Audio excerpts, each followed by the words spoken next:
kun koorsii global trend yookaan global affairs jedhamuudhaan sadarkaa yuunivarsiitiitti fi higher educationitti kennamu irratti tuutoriyaalii afaan oromootiin isiniif laatamaa jirudha.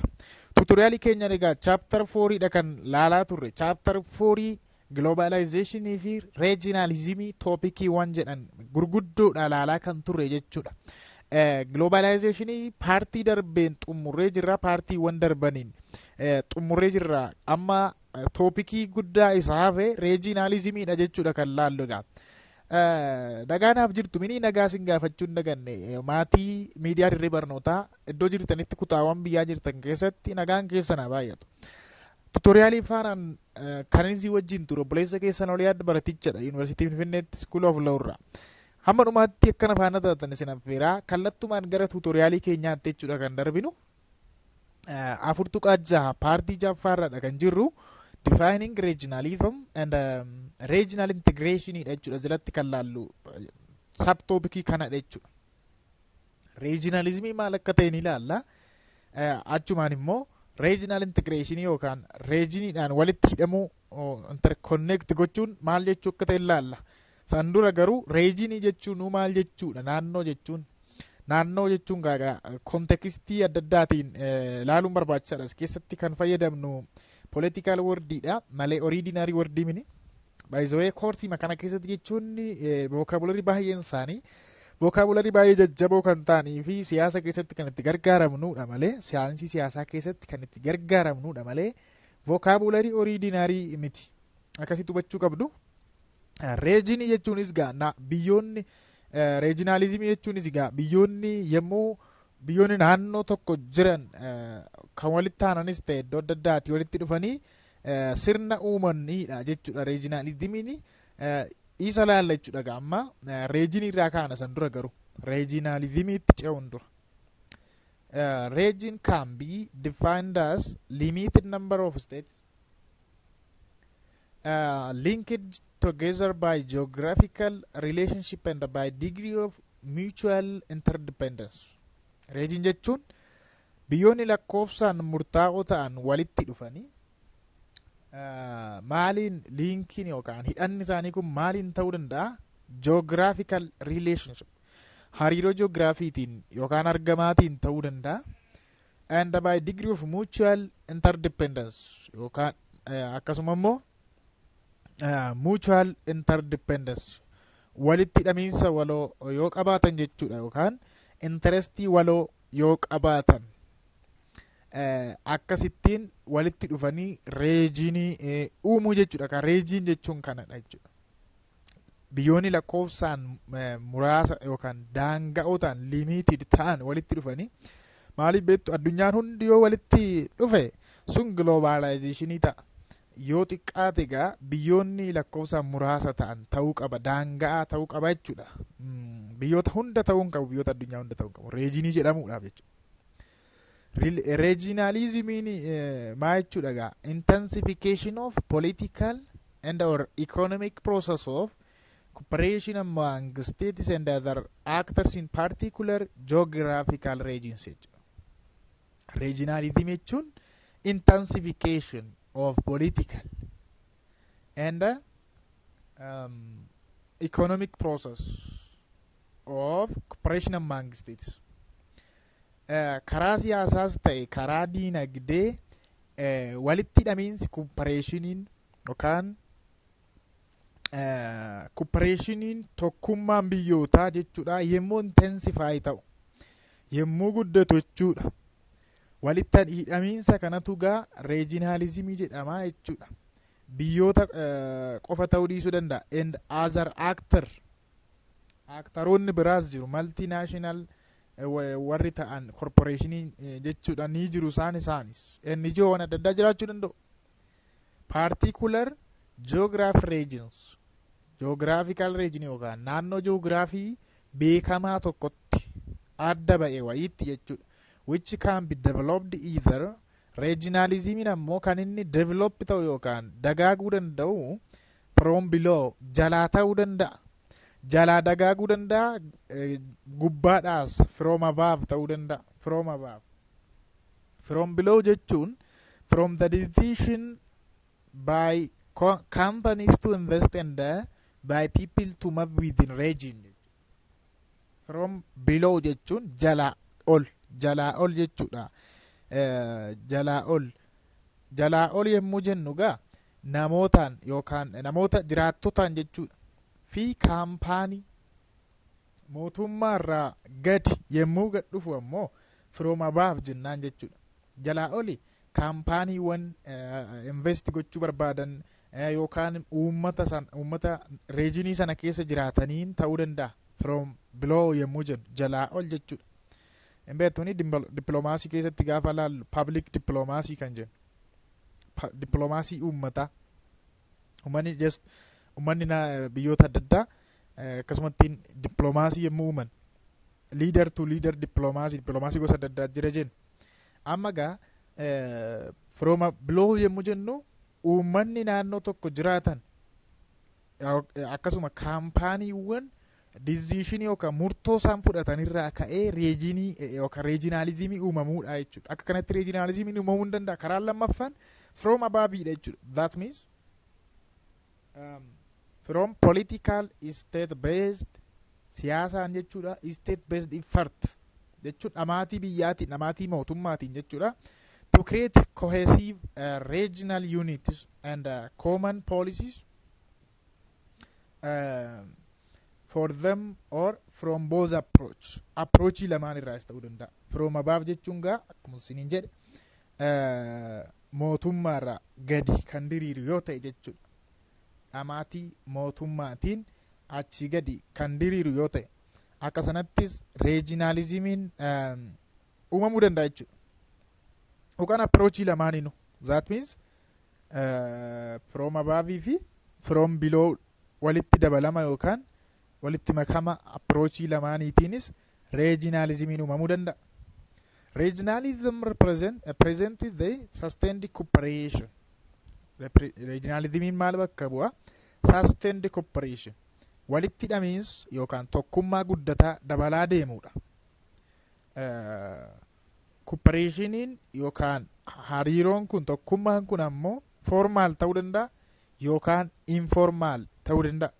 Amma governmentis mootummoota yookaan biyyoota gidduutti ta'uu danda'a. Cooperationiin kun jechuudha. Amma governmental organizations dhaabbilee miti mootummaa gidduutti ta'uu danda'a cooperationiin kun. Or the private sectors in 3 or more countries for mutual gains.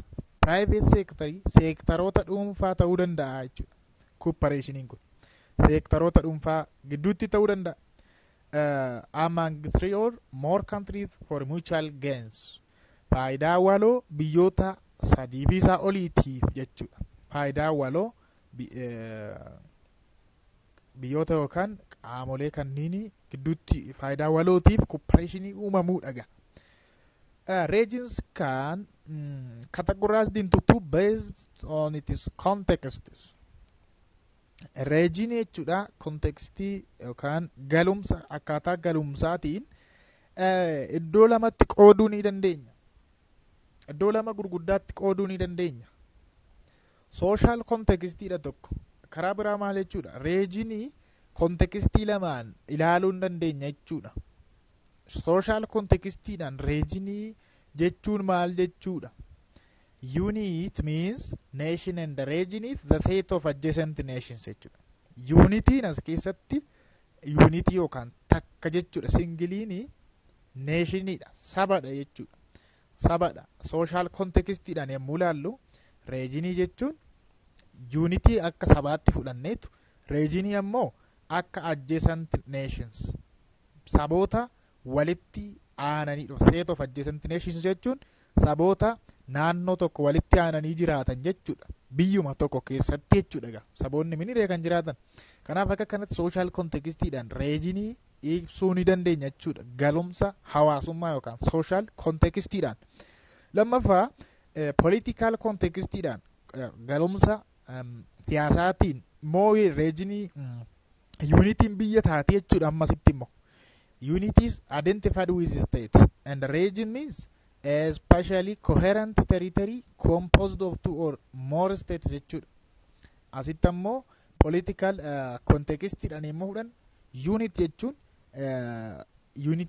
ishee takkittiin regionin irraa uumamu sun jechuudha biyya bakka buuti biyyoonni walitti dhufaniitu coherent territory yookaan territory walitti aanan kan qaban correspondent territory jechuudha. Territory walitti aanan kan qaban biyyoonni daangaa walitti aanan qaban walitti dhufanii kan uumamantu region jedhama jechuudha. Composed of two or more states. As keessatti political contextidhaan biyyoonni lakkoofsa biyyoota lamaa fi isaa olidha jechuudha. Lamaa fi isaa ol ta'uu danda'u. Sub-region jechuun as keessatti termiin hubachuu qabnu tokko sub-regionidha. Sub-regions means part of such region jechuudha.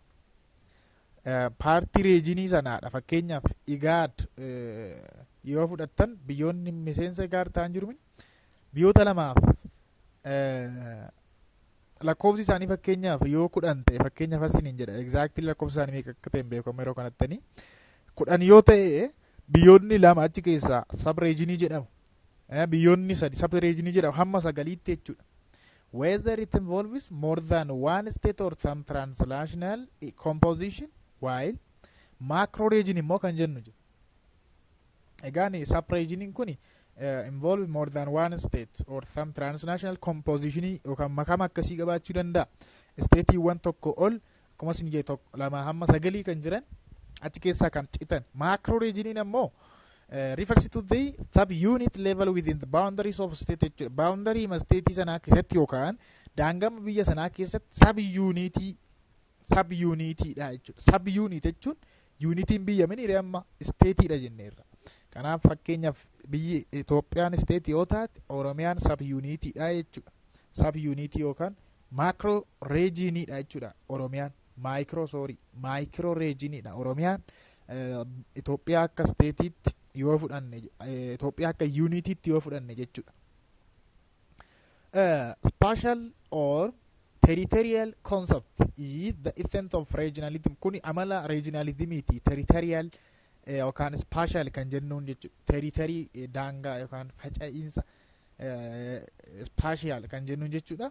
Kana jechuun immoo states that share geographical proximity and a degree of mutual interdependence will participate in their regional groupings jechuudha.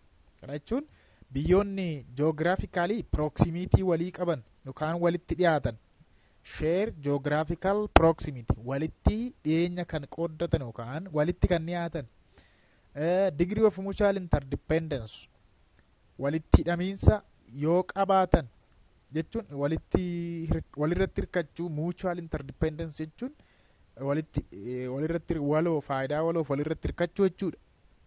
Waan tokko walirraa fayyadamu yoo ta'e will participate in the regional groupings. Gaafa sana gartuu uumuu danda'u jechuudha. Gartuu regionii jedhamu regionalismii uumuu ni danda'u. However, without regions or regional awareness, the proximity of countries in the given region cannot be referred to as regionalism. Just regions yookaan regions jechuun ilaalcha regionalismii qabaachuu. Regional awareness.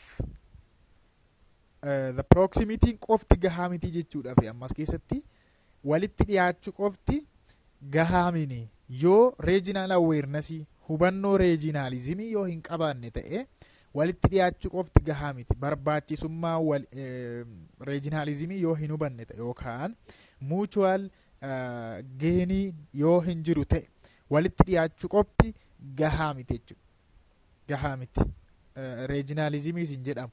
Fakkeenyaaf Itoophiyaa fi Keeniyaan, Eertiraan maaliin kun just naannoo tokko sababii jiraniif qofa regionalismiin jedhamu yoo walitti hidhamiinsi hin jiraatin regionalismii fi regional awareness yoo hin jiraatin jechuudha. Regionalization is growth of societal integration with the given region. Societal integration walitti hidhamiinsa hawaasummaati. Guddachuu walitti hidhamiinsa hawaasummaati jechuudha. Regionalization kun immoo maal included godha? undirected process of social and economic interaction among the unities jechuudha. Undirected jechuun not planned jechuudha yookaan kan hin karoora malee ta'uu danda'a. Egaani maal of keessatti hammata jechuudha. Undirected process of social and economic interaction among unities yookaan biyyoota gidduutti tasa utuun karoorfamin ta'uu danda'a fi karooraanis integreeshiniin ni uumama. Integreeshiniin kun regionalismii yookaan regionalization jedhama jechuudha. Regionalism is dynamic processidha. Dynamicidha. Baay'ee socho'aa kan ta'edha jechuudha. Dynamic process that can be based understood as continuing process of forming itti fufa jechuudha. Dynamicidha. Immoo jennu socho'aadha, baay'ee itti fufa. Bakka tokko as gahe qofa kan hin dhaabannedha. Continuing process of forming region as geographical units. Processii itti fufaa ta'e jechuudha. Processii regionii uumuuti. Regioniin sun as organized political cooperation. Walitti hidhamiinsa siyaasaa biyyoota gidduutti. Within particular group of states.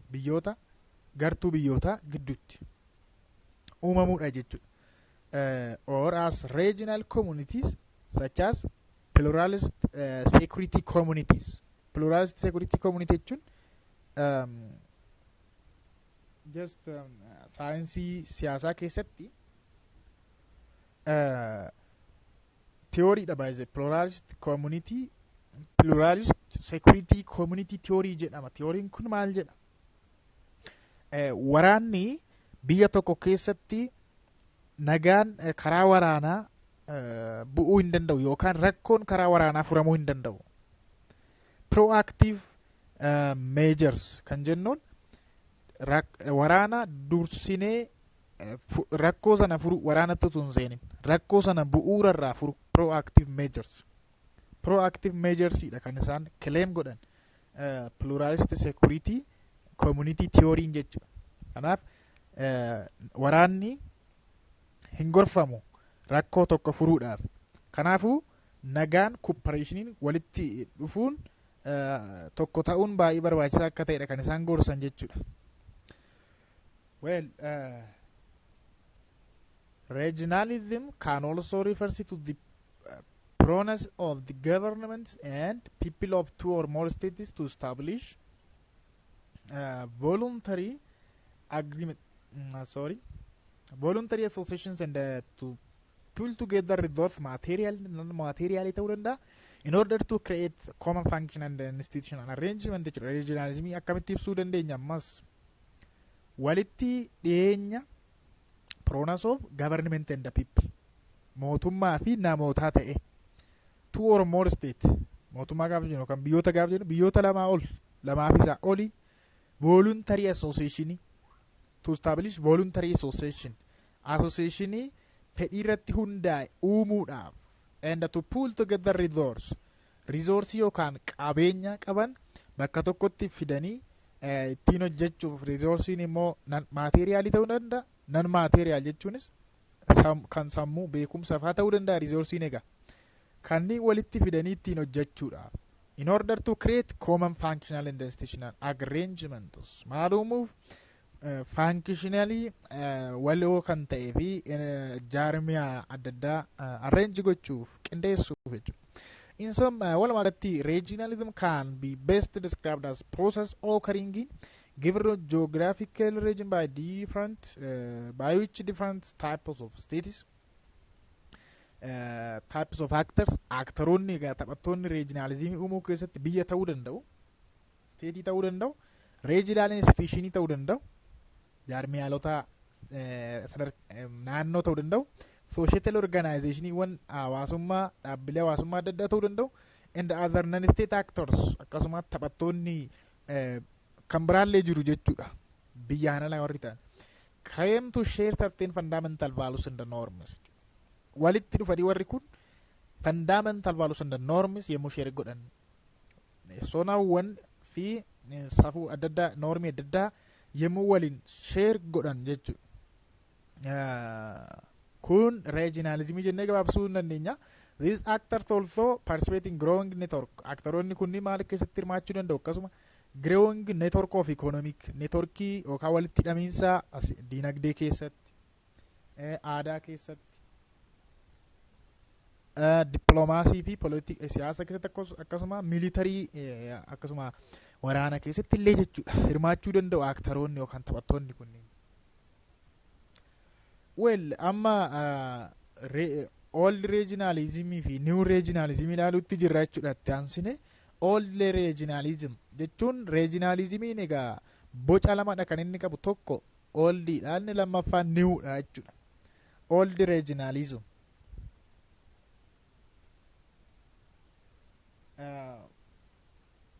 sorry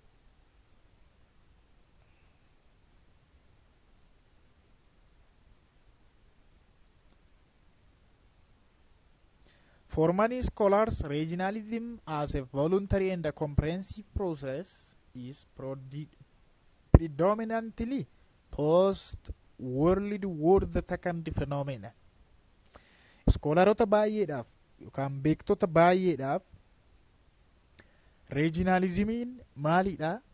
Voluntary and a comprehensive process.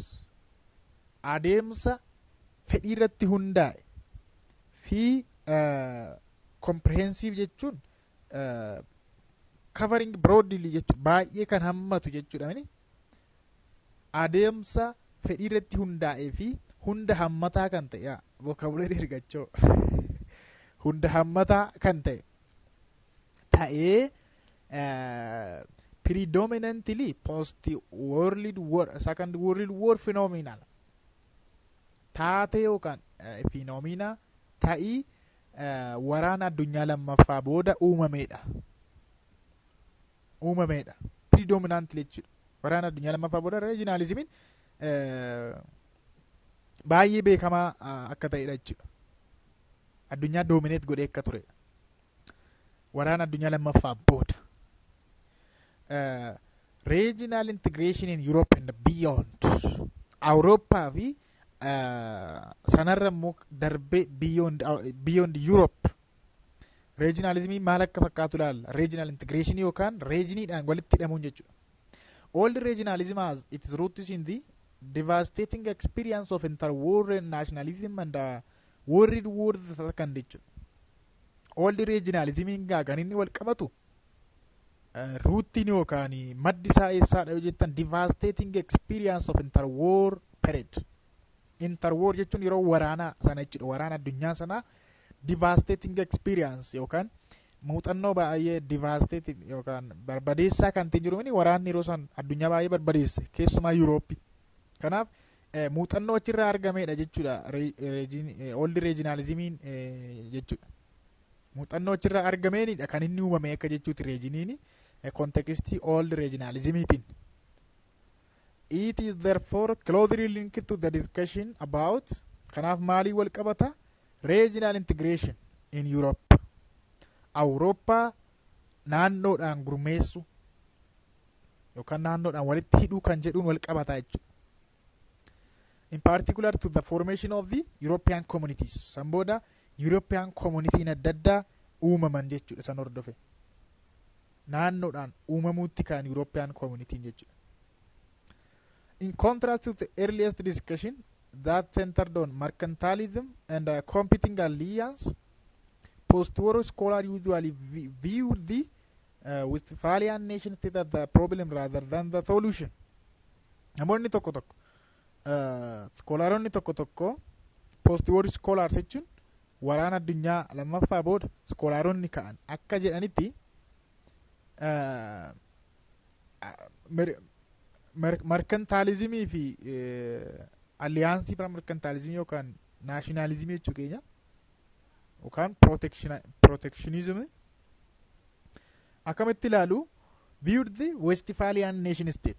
Westphalian nation state jechuun Westphalia irratti treaty waliigaltee gaggeeffame irratti biyyi tokko biyya jedhamuuf waan shan guutuu qabdi jedhame. Tokko daangaadha, territory, population biyya ummata, sovereignty inni shanaffaadha, biyyi tokko bazee sovereignty kan itti dabalame Westfaaliyaa irratti population government territory sovereignty waan akka elementoota kanarraa kan ijaaramte Westphalian nation state jedhamti. The problem isaan kana akka problemitti kaasu jechuudha jira akka rakkootti kaasu solutionii ta'urra rakkoodha jechuudha.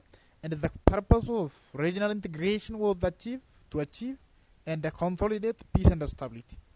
Kaayyoon walitti hidhamiinsa naannoo nageenyaaf tasgabbii jabeessuuf consolidate gochuuf cimsuudhaa fi akkasitti amanu jechuudha.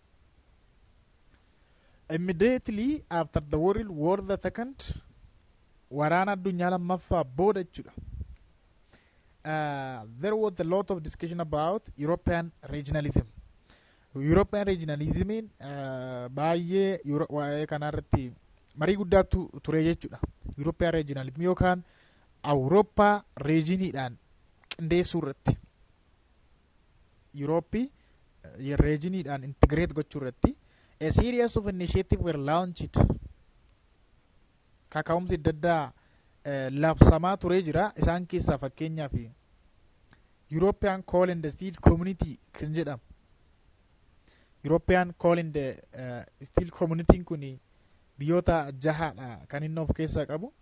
Biyyoota akka Belgium, Germany, France, Italy fa Luxembourg fi Netherlands fa'aadha kan inni of keessaa qabu. Kaayyoon isaa premium of coal and steel. Kooliin yookaan boba'aa fi stiiliin meeshaan sibiilli jechuudha. Bilisaan akka Awurooppaa keessa socho'uudha kaayyoon isaa tokko. Fi akka produusdi ta'u akka jajjabeeffama oomishni isaa jechuudha. Inni kun hin uumame fakkeenyaaf 1951 jechuudha. Dabalee long term goaliin immoo qabame jira. Ambitious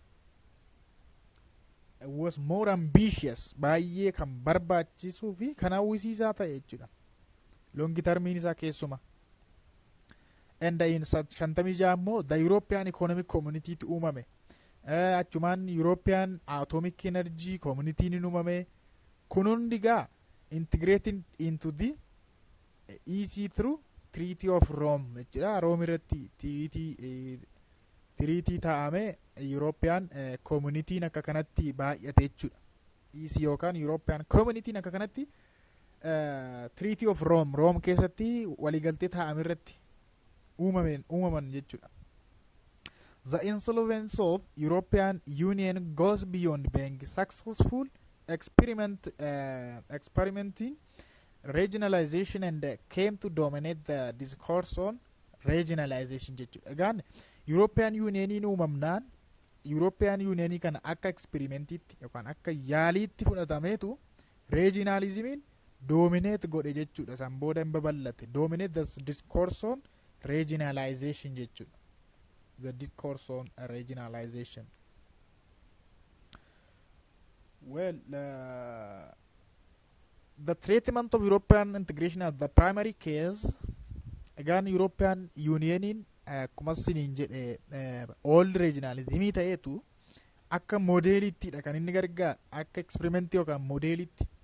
Model of regional integration still dominate many of more recent study of regionalism and regional integration. Akka Brasiliin et al akka jedhutti they used the European experience as a basis for the production of generalizations about the prospects for regional integration elsewhere jedha namichi kun jechuudha. European experience yookaan muuxannoo warra Awurooppaa kan akka maalitti fudhatan akka beesisitti akka bu'uuraatti yookaan akka fakkeenyaatti fudhatanii jechirraa ka'aniitu regionalismiin eessumaattu elsewhere babal'ate jedha Brasiliin et al jechuudha. Kanaaf akka modeelitti yookaan akka fakkeenyaatti European Unionii yookaan European Community Europii communityidhaan qoqqooduu akka kanatti reejiniidhaan qoqqooduun akka fakkeenyaatti akka modeelitti fudhatame eessumaattu babal'ate jechuudha san booda. regional integration in Africa keessatti immoo maal fakkaata regional integration yookaan walitti hidhamiinsi naannoo jechuudha. Egaa Afrikaa keessa naannoodhaan qindaa'uun yookaan walitti hidhamuun baramaadha. The discussion about regionalism in the developing world was closely linked to colonialism, anti-colonialism, and the quest to facilitate economic development in the newly independent nation states. Egaan Afrikaa keessatti immoo barbaachisummaan regionalismii maalii wal qabata uumamuun regionalismii developing world yookaan addunyaa guddachaa jirtu yookaan Afrikaa jechuun dandeenya. Closely linked to colonialismidhaan wal qabata jechuudha. Keessumaa anti-colonialismidhaan yookaan warra kolonii balaaleffatu jiran farra kolonii yookaan warra kolonii balaaleffatan. Kanaaf linkiin isaa kolonii wajjin jechuudha. Colonialismidhaan wal qabata. The quest to facilitate gaafachuu maal gochuu economic development Afrikaa keessatti fidu guddina economy garaagarummaan biyyo kan Awurooppaa fi kan Afrikaa asirratti kaa'ama jechuudha. Kan Afrikaa economic development in the newly independent nation status biyyoota bilisa ba'an jechuunis kolonii irraa bilisa kan ta'an jechuudha. Isaan keessatti guddina economy guddina diinagdee fidu. Kanaaf jechadha regionalismiin kan yaadame jechuudha. Kan Awurooppaa faallaa kan Afrikaati jechuudha. Faallaa kan Afrikaati. Many of the discussion about regionalism in the developing world were heavily influenced by the structuralist tradition of economic development. Structural tradition. Maal jechuudha? Structuralist tradition of economic development jechuun termii yookaan topic of danda'edha baay'ee economicsii keessatti warri economicsii barachuuf karoora qabda. Structuralist economic development jechuun economicsii keessatti maal jechuudha? Just the transition of an economy from low productivity to high productivity jechuudha. Ce'umsadha. Transitionidha jechuudha. Eessatti xiqqaa oomishuurraa gara baay'ee oomishuutti structurein economy jijjiiramuu qaba waan jedhudha. Yookaan immoo labor intensive economy irraa jechuunis humna nama baay'ee fayyadamuurraa gara skill intensive economytti ce'u dandeettiidhaan teknolojiidhaan oomishuu danda'u jechuudha. Inni kun structuralist economic development jedhama. Kanaaf kan Afrikaa kun baay'eensaa kanaani jechuudha kan inni influenced ta'e integrationiin Afrikaa kun regional integration Afrikaa jechuudha.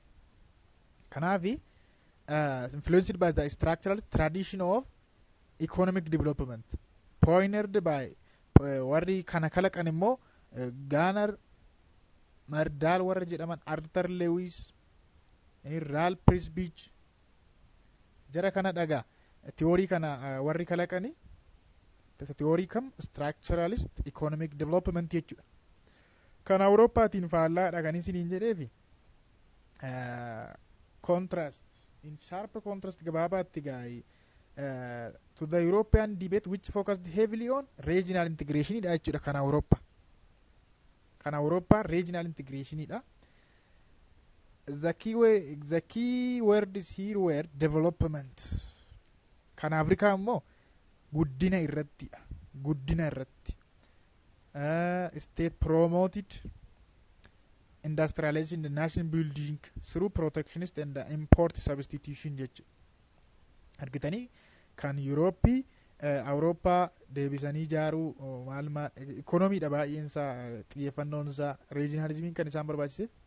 Afrikaa keessatti immoo misoomaaf developmentiidhaaf ture regionalismiin kan barbaachiseef jechuudha. Development state promoted industrialization industry akkamii biyyaan kan gargaarsi godhamuuf protectionismiinis kan wal qabatanii industiriiwwan biyya keessaa gabaan ala kan taane tiksuu waan ta'eef jechuudha. and import substitution. Import substitution jechuun qooda alaa fe'amee dhufu asumatti oomishuu jechuudha mini kanaan duras laallee jirra. Qooda meeshaa tokko yookaan mi'a tokko commodity tokko qooda alaa galchu asumatti oomishuu danda'u. Kuni egaa regionalismiin Afrikaa keessatti yookaan biyyoota guddataa jiran keessatti maal akka fakkaatudha jechuudha. Maal akka fakkaachaa ture trendiin isaa maal akka ta'edha jechuudha. Liberalized intra-regional trade in combination with regional protectionism.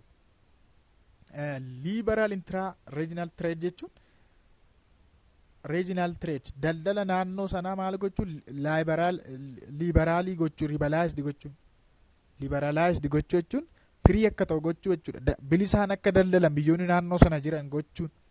Kunii fi regional protectionismiin walitti dabalame. Protectionismiin ammoo autarkii waan akkasii fayyadamuudhaan self sufficiency fayyadamuudhaan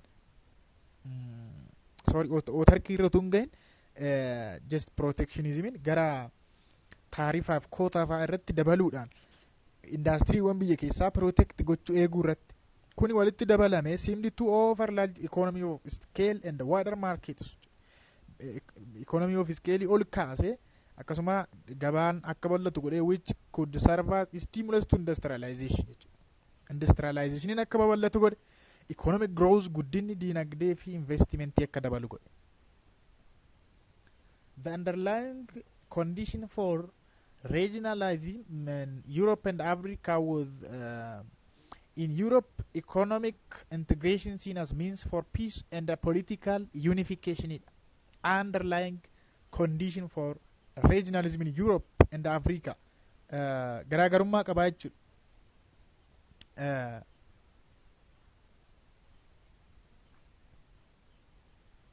Awurooppaadhaaf yookaan Yurooppiidhaaf regionalismiin economic integration as seen as means of peace and political unification. Regionalismii kan isaan fayyadamaniif yookaan regioniidhaan kan isaan qindaa'aniif nagaa fiduuf nagaa Awurooppaa keessatti buusuuf jechuudha. Waraanaan Awurooppaa miidhamte deebisanii nagaa buusu and political unification.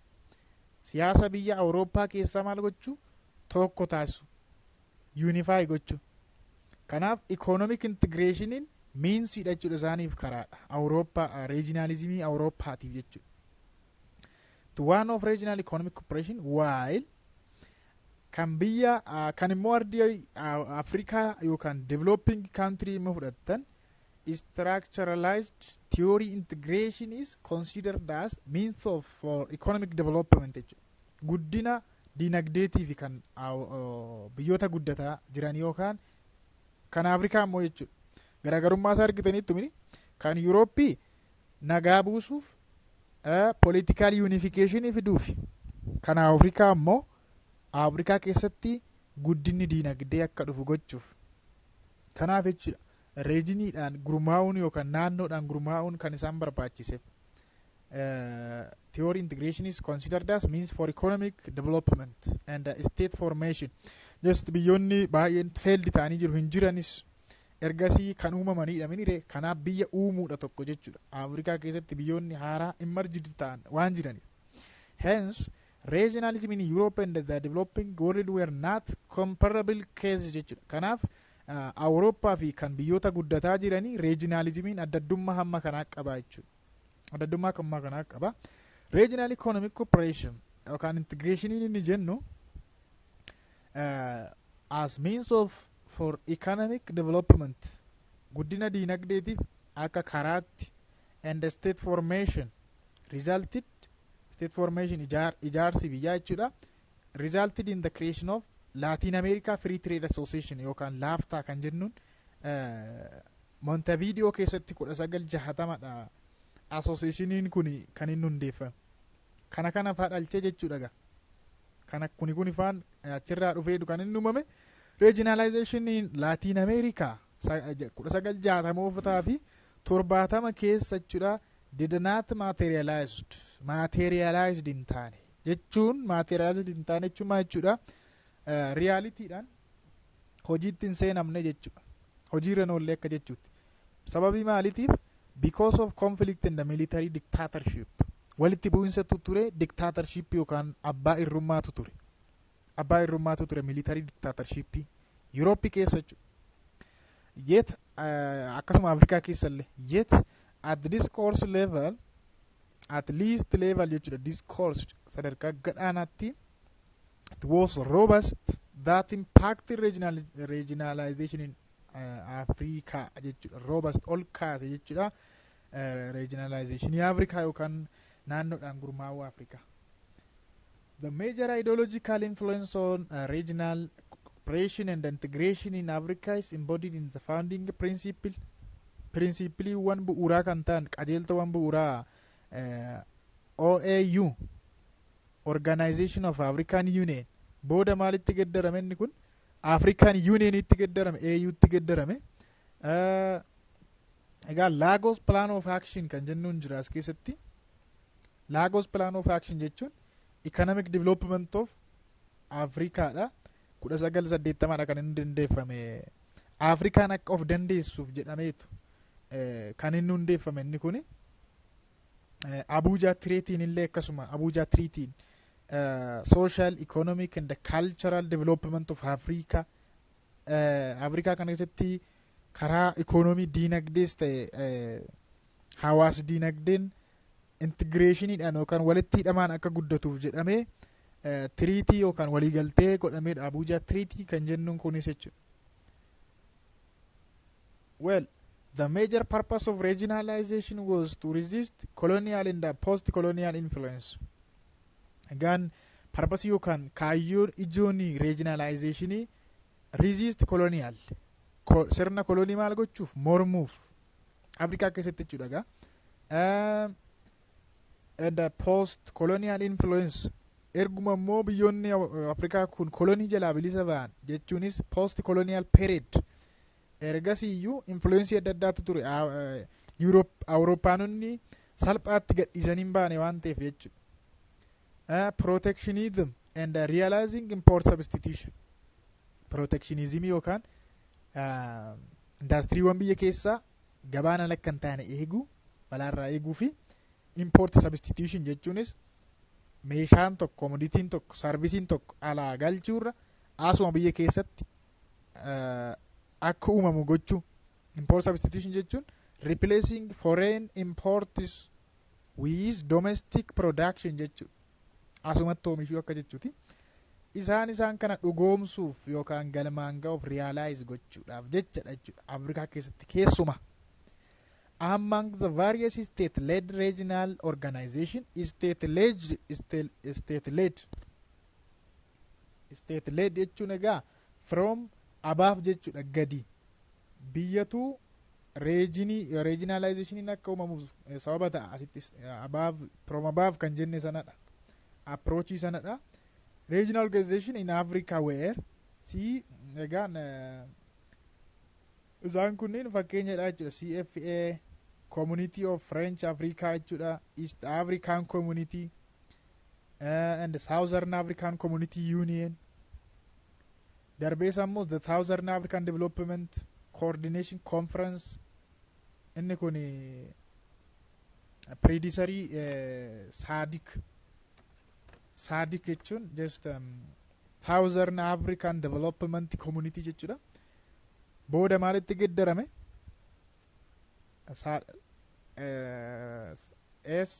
the Southern African Development Coordination Conference kanatu SADCitti geddarame booda established against the influence of apartheid and external dependency. Apartheidiin beektu gaa South Africa keessatti sirna warri adiin ittiin gurraachota South Africa cunqursanii bulchaa turanidha. Influensii sana hordofaniitu warri kun kan isaan hundeeffaman Southern African Development biyyoota Afrikaa kibbaa keessatti jechuudha.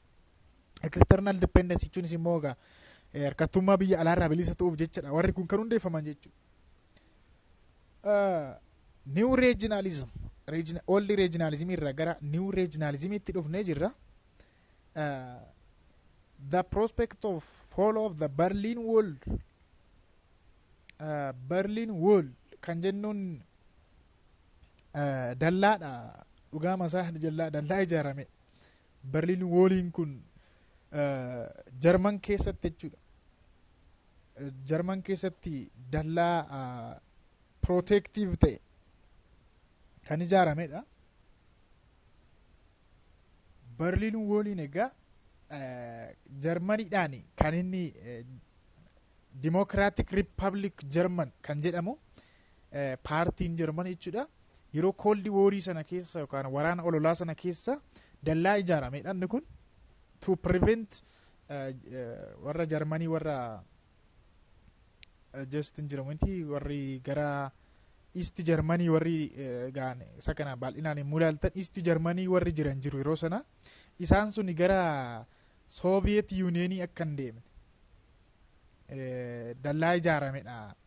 Dallaan kun kiiloomeetira 155 naannoo kana dheerata jedhama. Oleemmoo kiiloomeetira meetira 4 asii olimmoo meetira 4 baay'ee dheeraadha jechuudha. Booda ni kufe miniire inni kun ideolojiidhaan jechuudha. 19 white paper kan jedhamu immoo 1985 white paper jechuun waa'ee oomisha keessanii just industiriiwwan tokko oomisha isaanii gurguruuf yommuu gabaatti waa'ee oomisha keessanii dursaatii uummata beeksisaa. Uummata amansiisuuf yaalaa beeksisuudhaan promotionii advertisement jechuudha. Booda inni kun hin kufe inni kunis jechuudha. On the internal market and the single European Act kan jedhamus immoo kana hundumatu egaa maal fide jechuudha. Resulted in new dynamic process of European integration. European integration yookaan regionalismiin dynamic boca biraa akka horatu taasise jechuudha. Warri kunniin. This was also the start of what has often been referred to as new regionalism on a global scale. Sadarkaa addunyaattu new regionalism kan jedhamu kun akka ka'u ta'e jechuudha. Maal hordofe? Berliin kufaatii Berliin woolii hordofe. Akkasuma white paperii hordofe. Single European Act hordofe. Tokko laaluun nun barbaachisu dhen yaada. Kanatu ka'uu new regionalismitiif sababa ta'ee jechuudha. The new regionalism referred to as number of new trendiiwwan haaraa and development guddinni akka spectacular increase in the number of spectacular jechuun jecha politiksiiti. Ajaa'ibsiisa amazing jechuudha. Amazing increase in the number of regional trade agreement. Waliigaltee daldalaa sadarkaa naannootti. Externally oriented and less protectionist type of regionalism. Protectionist lessii kan ta'e. Protectionist jechuun firii kan ta'e jechuudha. Karaa biraatiin tireediin akkasii and anti-hegemonic type of regionalism jechuunis eenyuyyuu kan irratti alaqaan taane jechuudha. To'ata hegemonii kan irratti hin taane naannoo akkasii uumuun emerged from with the region themselves instead of being controlled by the superpower. Superpower yookaan mootummaa jabaadhaan controlled ta'urra yookaan to'atamurra of danda'anii ofuma regionii uummachuurra ga'anii the rise of more multi-dimensional and pluralistic type of regionalism.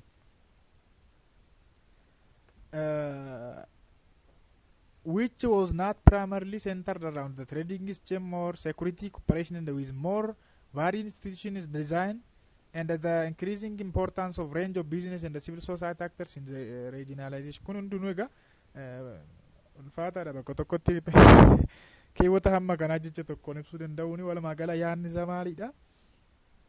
Regionalismii karaa bilisa ta'een less protectionist type kan ta'e.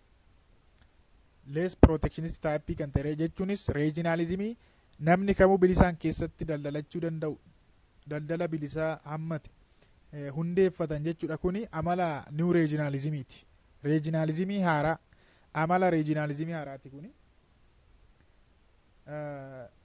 Daqiiqaan keenya deemaa jira. Many scholars emphasized the fact that The new wave of regionalism. Iskoolaaronni yookaan beektonni baay'een akka jedhanitti weeviin yookaan bifni haaraa regionalismii kun jechuudha. Yookaan dambaliin regionalismii haaraa kun needed to be related to multitude of open interrelated structural change of and in the global system in the post cold war era jechuudha. Waraana addunyaa lammaffaa booda jijjiirama ta'e hordofee kan dhufedha. Such as end of bipolarity. Bipolarity ture mini yeroo cold war isa. Sorry, post cold war waraana addunyaa lammaffatu hin taane waraana ololaa booda structural change tu ture. Jijjiiramna addunyaan structurein caasaan boci addunyaa kanaa hin geddarame. Soviet Union hin diigamnaan egaan beektu. San hordofee bipolarity hin kufe indi ta'e. Jechuun bipolarity jechuun super power lama control kan godhan capitalist Amerikaa fi socialist Soviet Union hin dhaabate jechuudha. Bipolarity hin dhaabate. The intensification of globalization. Globalization is maal ta'e? Ni ballate, ni guddate. Recurrent fears over the stability of multilateral trading order. Sodaatu ture waa'ee nageenyaa stability ilaalchise, tasgabbii ilaalchise, tasgabbii daldalaa ilaalchise. The structuring of the nation state and the critique of neoliberal economic development. Economic development yookaan guddina dinagdee neoliberal kan ta'e irratti kriitikii yookaan qeeqatu ture. Kun hundi walitti dabalameetu new regionalism kan inni uumame jechuudha. And the political system in developing as well as post communist country warri ta'an communist country miseensa communist warri ta'anii san booda diigamnaa warra achi bahan jechuudha. According to Soderbaum, the difference between old and the new regionalism akka armaan gadii kanatti summarize godhuuf yaalee jira namichi kuni. Gabatee kana suuta jedhaa dubbisa. Kunoo asirraa immoo regionalismiin maal akka fakkaatu Awurooppaa keessatti, Laatiin Ameerikaa keessatti, second wave yookaan new regionalismiin immoo warra kanaa gadii kun maal akka fakkaatan laaluu hin dandeessu jechuudha. Kana fakkaata walumaa galatti paartiin kun daqiiqaa 50 wayii kan fudhatedha. Paartii torbaffaa jalatti wajjin laallu waa'ee major theories of regional integrationidha. Nuga har'aa fi nagaan naa tura baay'ee kanan isin jaalladhu Oliyaad Baratichadha. Si wajjin kanan ture miidiyaa dirree barnootaarra. Miidiyaa dirree barnootaaf haaraa warri taatan immoo kana dura maatii warri hin taane subscribe gochuu akka hin daganne nagaan naa tura baay'ee isin jaalladha. Sabaqashii saba jaalalaa nagaan naa tura. Ciao bye.